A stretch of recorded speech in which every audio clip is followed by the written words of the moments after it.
Well, you know what? We're about to spring clean your finances in a big way. Who better to help us than Kelley Keehn, joining us again on Daytime Ottawa. You're an author. You're a personal finance educator. You're also a consumer advocate. You're a consumer advocate for the Financial Planning Standards Council. It's just a mouthful. You got so much going on. And I know you're a busy lady. I follow you on social media. It seems like I follow you. Yes. Thank you. You're very busy yourself. Well, I mean, you just get out there and you help people. And now you're spring cleaning for them in a financial way. Absolutely. And it really is my mission and the FPSC's mission for people to feel good about money, because as you and I have talked before, if you don't feel good about something, if you don't feel that your actions make a difference, then you just go, whatever, right? Like with your health. So I'm so excited because we have some super simple tips that you can do this spring. Okay. And yes, number one is spring cleaning your finances. Yeah, you've got 5 money must-dos. Yes. Now, is this the time of year, obviously? Because we do talk about people cleaning up and all that kind of stuff when it comes to nice weather. But financially speaking, this is the time to do it? Absolutely, because as you're cleaning your home and getting into that spring cleaning mode, you have documents sitting around. You're like, what should I keep? What should I toss? Now, we're going to talk about that really briefly, but you and I actually last year did a whole segment on it. So your viewers can Google that and they can see exactly what they should keep, what they should toss. So, you know, for tax time, you want to make sure if you're self-employed, you're keeping all of that stuff. Here's the big takeaway, Dylan. If you don't have a shredder, get a shredder. They make great gifts for your friends and family, because I see so many people, especially, I don't want to target and single out seniors, but they tend to not realize how sensitive your information is. If you have a name, an address, an account number, do not toss it. You should be shredding that. Looking for things like your passport, your spouse's passport, your child's passport. If you've applied for an RESP, it has your child's SIN on that. You want to keep these documents safe and locked up. So as you're doing that spring cleaning, you know, anything that's got a SIN, a date of birth, all that type of stuff, lock it up, keep it in a drawer in the house. Don't just leave it laying around. It's just that dangerous, though. I mean, you need to shred that stuff. You do. People are dumpster diving. I know a lot of people don't believe that, but they think, well, who you're very important. But some other people may think, well, who am I? I'm not important. Yeah, you are to the fraudsters. Absolutely. You're too kind to me, by the way. Just put that out there. The importance of checking your credit score. I mean, that's obviously something. That's another spring cleaning tip. You bet. So how, obviously important. How do people even do it? How do they check their credit score? Well, most people don't. Bank of Montreal came out with a stat not that long ago that over half have never checked their credit score. And you want to do that, number one, especially we're going to get to some more tips right away. It's springtime. People are negotiating cars and mortgages and things of that sort. How do you know if you're going to get approved for that if you don't know what your credit score is? So first, you want to check it to see if everything's accurate.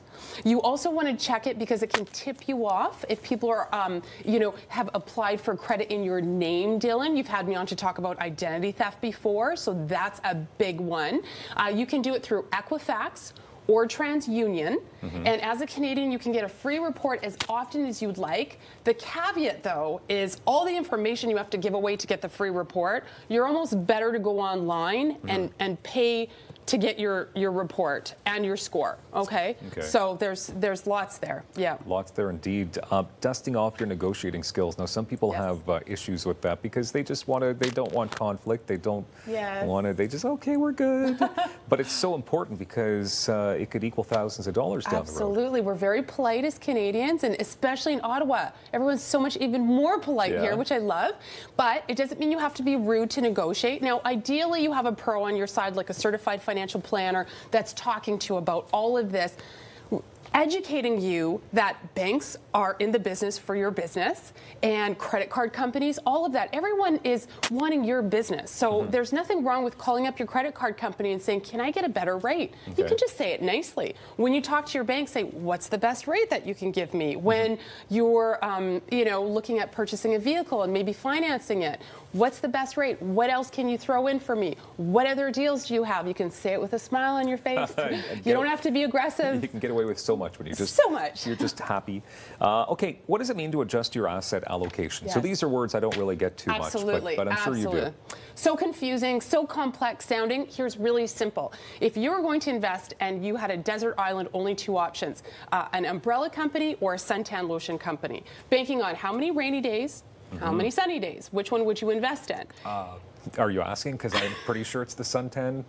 Right, see, people think, but you know what, Dylan? You would want both. Because if every day is sunny and you invested in the umbrella company, you'd lose out and vice versa. So this is the idea of asset allocation. You have some money in stocks, you have some money in bonds, you have some money in cash. These are all what's called assets that are doing different things, sometimes raining, sometimes sunny. People rush in to get their RSP because the deadline is March 1st, and then they just forget about it. And people go, my RSP isn't doing well. Well, you have underlying assets. You have umbrella companies, suntan lotion companies, things of that sort, that you want to know what they're doing. Again, you may need a professional to help you. That's okay. But don't just like run in for your RSP and then just leave it, or your TFSA or whatever. Know what's in there. Roughly 30 seconds. We just go quickly on this, right? So setting alerts and reminders, obviously very important as well. So how would you do that? Yes, so you just go on your bank website or go on your credit card company website, set up these alerts. Great for budgeting, great for getting a little text, a little email every time you spend something. Also, if something's fraudulent, you would know immediately because you would see it.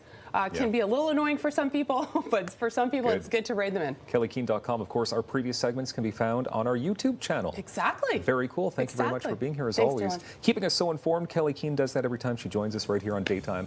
Don't forget the NHL playoffs, by the way, they kick off tomorrow. You can check out all the action on Sportsnet and go to sportsnet.ca for the complete schedule of all the games. I'm Dylan Black. Have a great day and thanks for being here.